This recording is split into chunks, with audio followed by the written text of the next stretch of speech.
I love the way the First Gen Lounge makes me feel. Because it creates a space where I belong. Where we're able to create community. The fact that it's a community. It's a safe place. It also gives me a place to understand different perspectives. The stories of these individuals prescribe transformational perspective. I receive encouragement, enlightenment, empowerment. And also serve as a catalyst to just keep going. Where we're able to be our true selves. I'm allowed to be an unapologetic first gen. And above all else, tell our story. And every episode is unique. I love it. I'm your host, Dr. Eve, and I'd like to welcome you to the First Gen Lounge. Well, hello, my favorite people in all the world, all over the world. So glad that you are here like always. And of course, we have more family with us and you all listen. I'm always telling you, now y'all probably sick of me right now, like, you always send everybody bomb. They are. And I'm just going to tell you, the person we have with us today is truly changing the game in so many ways for what she is doing to help students, to help families. But I'm going to let her tell you all about it. Let me just go ahead and say this before I let her tell y'all, since you'll believe me.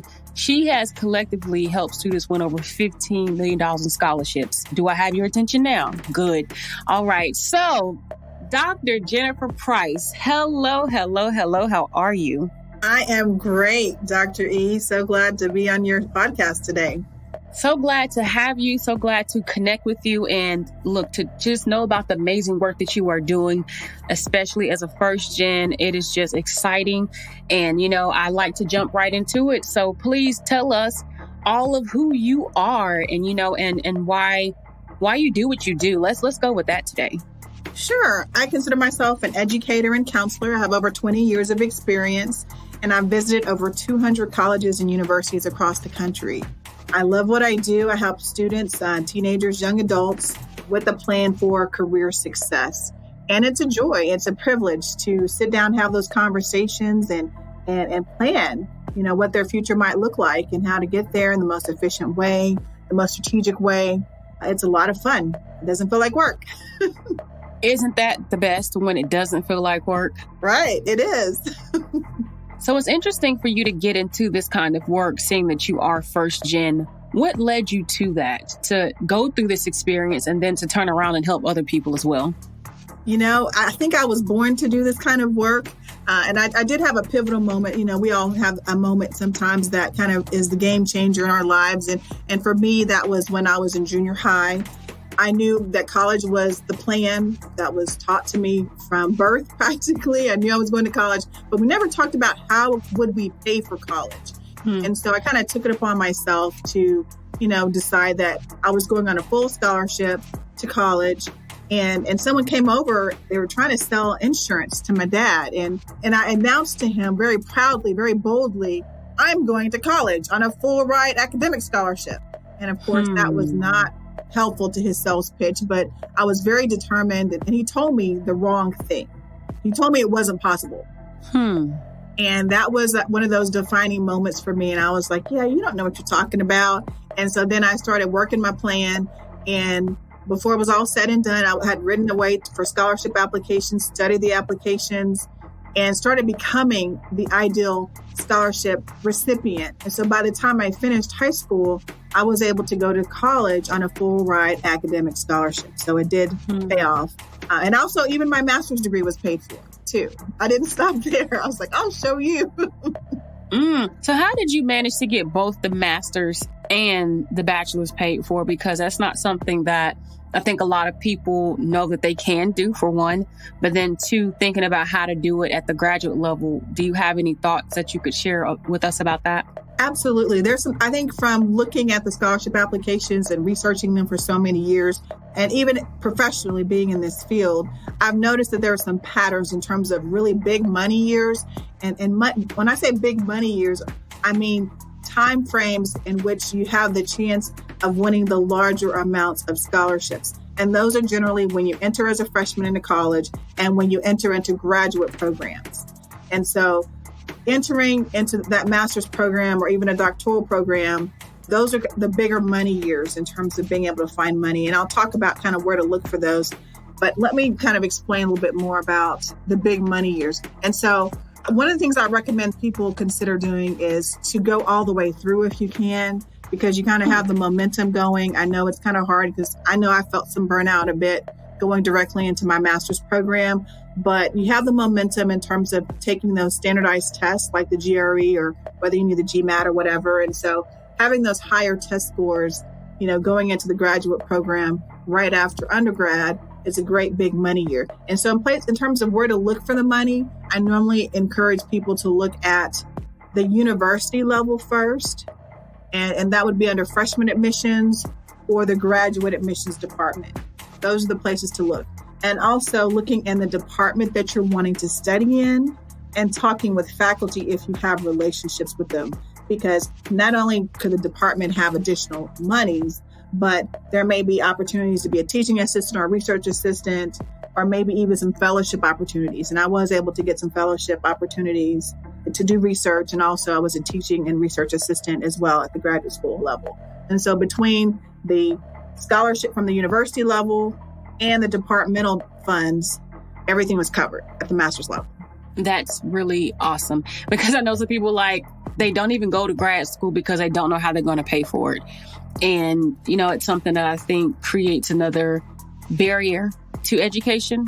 Mm-hmm. And I think we both know, of course, it's education, not that more education is necessary always, but to be able to have it to navigate in certain fields is something that is the reason why people like you and I, women, people of color, people who are first generation, just across the board, aren't able to get to some of the careers and some of the same opportunities as others because of those barriers. So I appreciate you for sharing that. We'd love to know a little bit more about, the work that you're doing, even with your book and your consulting, and how you're, helping people now, especially families and the youth, thinking about what they're doing and thinking about college as well. Yes. And so I will say that I realized from working in education, because I do have a background in education. I worked at the public, charter, and private school levels. And I learned that there's some limitations to what students and families are able to get in terms of help with the college admissions process. And I'm sure if some of you think back to when you were trying to look at college, maybe you didn't have as much support as you thought would be available at the high school. And so I kind of saw that need. And I also knew what I wanted to do because I did some career testing when I was in college, right around my junior year. And I kind of narrowed down what I wanted to do to, counseling and education. And ultimately, I decided to go with social work and get my license in social work. But one of the things that I do with families is I'm able to sit down with them and really listen to my clients and hear what their needs are and what their wants are. And it's almost like a dating service to some extent, where I'm matching them with recommended colleges. And I mentioned earlier that I visited over 200 colleges and universities, and that's part of how I do research. Isn't that a fun way to do research? Absolutely. Absolutely. And so I find out kind of what they're looking for. I give them some surveys and we discuss kind of what their needs and wants are. And I generate a list of recommended colleges. And I also add a layer of, based on your situation, this is what kind of scholarship strategy you may want to look at. You may want to focus on going after scholarships that require high SAT or ACT scores or high GPAs, or maybe you have a lot of community service, or maybe you want to look at a school that you can work. You can go to school a semester and work a semester, which is called co-oping. And so depending on, or maybe they want to do military, do ROTC, there's different strategies. Maybe they have a high financial need from their family so they can take advantage of the FAFSA and the CSS profile. And so depending on their circumstances, I might advise them a couple different ways in terms of finding money for school. So working with them one-on-one, I obviously a lot more during Zoom now, but I also went back to get a PhD in instructional design and technology. And part of that is because I wanted to help students. I wanted to develop solutions that involve technology and delivering the information on the college admissions process using technology. So that helped me create an online course, College Edge. And there it is. And there it is. And it's the thing, again, to be so empowered as a first gen, and then to move into spaces where you're empowering those who are not just first gen, but who are second and third generation, which I'm sure that you're able to do through your work. How would you say your story, just kind of growing up, because you have a unique story that I definitely want us to touch on. How would you say that that really has propelled you in what you're doing? Because you also are LMSW. And, I think that that's really important to talk about, especially when we think about careers, because you did say, being an educator and a counselor, but digging into how versatile your background is. But back to the question I was asking, how do you think that your life, because you have a very powerful story that I would love for people to hear about just how you grew up? Yes, I actually have a unique upbringing, and I did come from a single parent home, but it was not what you would expect. Oftentimes you hear about single mothers, and actually was raised by my father, and he raised 4 girls by himself after my mom passed away. And so that was an interesting experience. Mm-hmm. He had to learn how to cook and clean. And of course, he still did all the mowing of the lawn and washing the vehicles and repairing them. And he also tried to learn how to comb our hair, which that didn't necessarily turn out so good.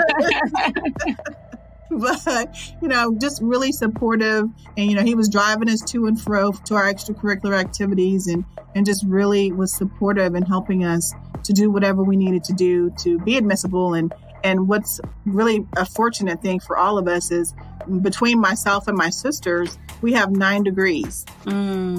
So that's coming from a man that was a single parent, and he had a welding certificate, and he had went to school, community college, for about 2 years to study a little bit, and he worked in utilities. And so I think he did pretty good, all things considering. So I was very small when my mom passed. I was only 7. Oh, wow. Wow. You were young, but you said that's all things considered. And 4 girls, that's a lot of girls to have, to have them to yourself and to raise you all. But I definitely think that is a very unique spin because, like you said, it's very, very seldom that we hear that it's the man who's taking care of the family. But even more uniquely that your mom actually passed away. So it wasn't because of neglect or anything. It was a life situation. I give kudos to you and to your family, especially to your father, for being able to just, take care of what was his anyway, right? But then to have 4 girls and to still be able to be a man and to still try and not to use manhood as an excuse for why he couldn't raise 4 incredible daughters. And clearly 9 degrees, I'm with you. He did something right. And, instilling that, go to school and get an education is something that I think I got from my grandfather and, from my family, but definitely my grandfather kept telling me, well, people can take everything from me, but they can't take education. They can't take what you know. So that really gave me an appreciation for learning as much as I could possibly learn. So thinking about you being an entrepreneur, what has been great for you? And, what even led you to want to take that path? Because it's not one for the faint at heart.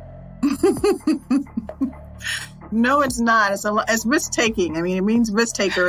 And to be transparent, when I started off on this journey and to wanting to help students, in terms of trying to decide what I wanted to be when I grew up, I thought I was going to be a pharmacist. My goal was to help people. I realized after organic chemistry, the first, the second, the third time, that was not necessarily the right choice for me. Right.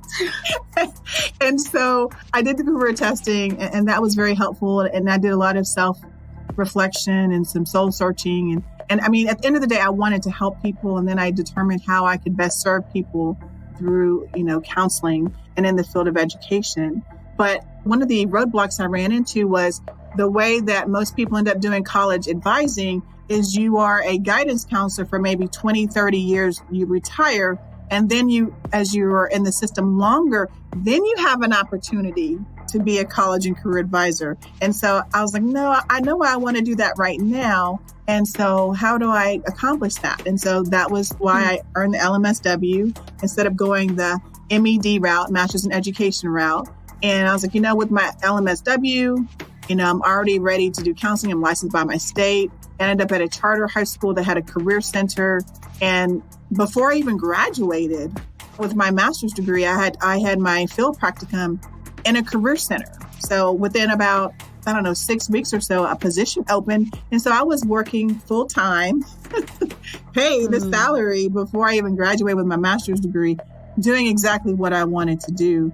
And so that was just, that was a blessing. And also about some of the research I did on the front end before I ended up in that field placement. But I didn't necessarily want to become an entrepreneur. I just wanted to serve people and help people. And so it drove me to kind of think outside the box. Well, how can I do that? And so I worked for other people for a season to gain skills. which is something that I talk about in my book, Generation Edge, your GPS for career success. The EDGE methodology, the G stands for gain experience and skills. And so I worked for someone else to gain experience and skills.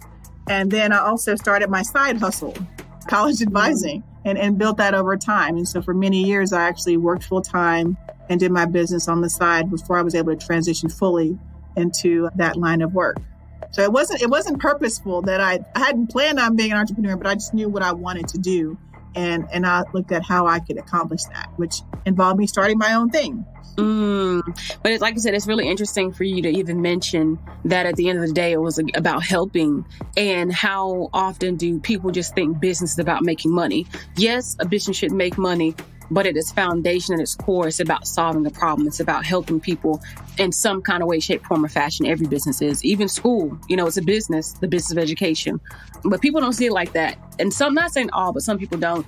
Because even it being nonprofit in a lot of cases, and it's kind of like, well, that's not real business because they don't make money, but they offer a service. And that's something that, is worth noting. But since you've been I want to say accidental entrepreneur, but again, it's just the framework, because what keeps you going is knowing what you're doing. It's being able to help people. That's how you show up every day. That's how you stay committed to the cause.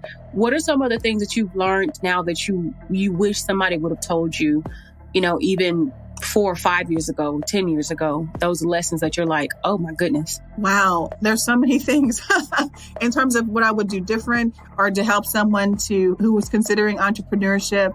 One of the things that I think I would have done, in retrospect is I kind of dragged out the process of transitioning from working full time and doing my side hustle to doing my side hustle full time. I did that for 7 years. And that was really tough. That was a lot of long hours, working full time during the day. I mean, I'm not opposed to working full time and having those benefits because that is certainly valuable.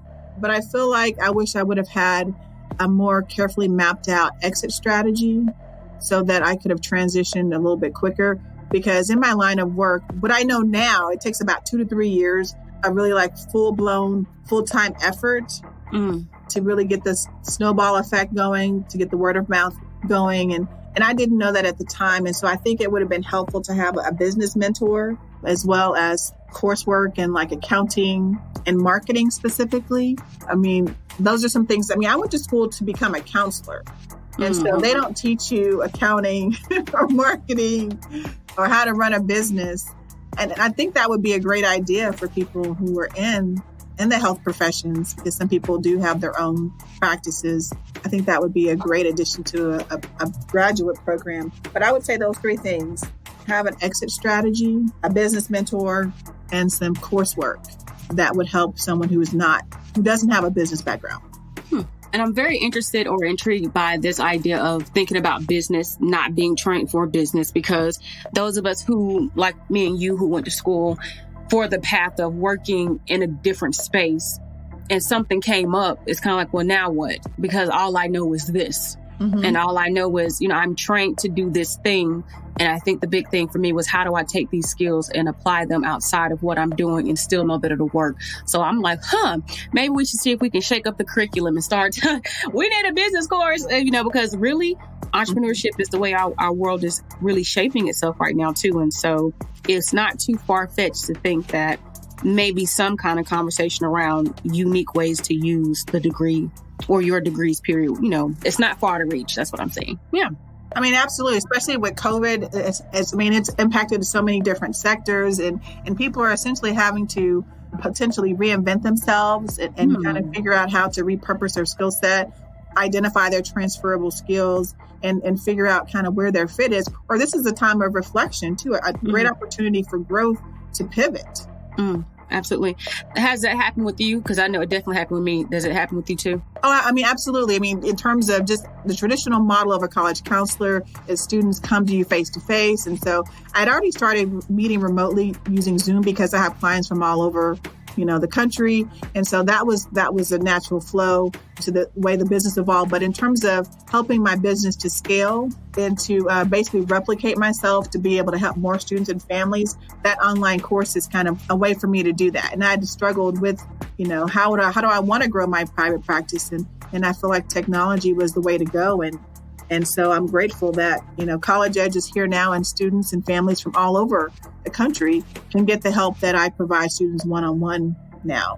And even with the book too, that's another way to help more people. I really like that you say that, because it's just rethinking, not stopping, not quitting, but rethinking what this means and finding a different approach to make it work. Because if you want to make it work, you will make something work. And even in this case, it even sounds like it's been, like you said, a great benefit for you that while this is a global misfortune, is what I'll say, that you make it work anyway and keep going, because as an entrepreneur, you don't really have the choice of, you can quit, right? But when you really believe in it, choosing not to quit or saying, here it is, what do I do next? It's always a constant question of what do I do next? So thank you for giving us a perspective, I'll say, on just being able to be flexible and having an idea of what entrepreneurship looks like from the space of it was one way January, but then March, it wasn't the same. Because I think we were all like, what in the world? It's very interesting. But even with you being an author, an entrepreneur, a mom, a wife, there's so many things. How do you balance it all? I struggle with that question because, I don't know that I balance it all. I think there are some days that I do pieces better than others. And with the way the education has changed, students have that, but some families have decided to send their child back to campus, and I decided not to. And so that's been a growth experience for me in terms of just, kind of being a teaching assistant and also trying to work at the same time. It's a bit challenging, but certain days I feel like I do a better job of being mom or being that teaching assistant or being that business owner, entrepreneur, doing the marketing, wearing the marketing hats, being the author. And so I guess I would say in terms of balance, I don't know that you can do everything well all at the same time. I think you do pieces well at a time. And that's a way, I think that's a more kind way to pursue balance. Not having to be perfect, but doing what you can, when you can, how you can. Yes. Of course, it helps. Self-care is definitely important as well. Taking mental health breaks and taking care of your health and exercising and eating well and getting your rest. All of that's important. And so, I think with everything that's happened with, COVID, we've had to pivot in so many ways. It's kind of like you're juggling this now. Okay, let me add another ball or two. Right. And sometimes we may have to drop a ball, and that's okay. We pick it back up and then we get back to it. Yeah, and that's funny. I had such a great visual that in my head when you said it, because I just thought about those just balls going around that circle, and I even think I can't even do that. So, kudos to the person that does the juggling, but I get it metaphorically. It's just, and you just keep going because life just keeps going. I love that. I love all these things. Well, we are at a point, though, where we are having to wrap up. It's always the sad point of the conversation, but I also know that we don't want to keep folks all day and all night, although I would. But, is there any parting wisdom that you would share with us, or any words of advice about anything that you would just like to leave us with to grow and be better people? Yes, I would say do something every day that you love. Do something every day that you love. It could be as small as reading a book. It could be taking a walk, but be kind to yourself, especially during these days. And I think it's a great way to feed your soul. Feed your soul. I love that. Feed your soul. Because I'm like, how do I feed my soul today? You should go ahead and write that book too, Doc. Go ahead, Dr. Brown. Look, you're the one for it. Wanda, go ahead. And you heard it first on the First Gen Lounge. There we go. Well, look, thank you so very much for your time today, for your wisdom, for the work that you do, for the lives that you change, and for just showing up and being, a vessel and trusting your path to be able to come back and encourage us all. I appreciate it, and I wish you nothing but the best in everything, that lies ahead. Thank you, and I wish you all well.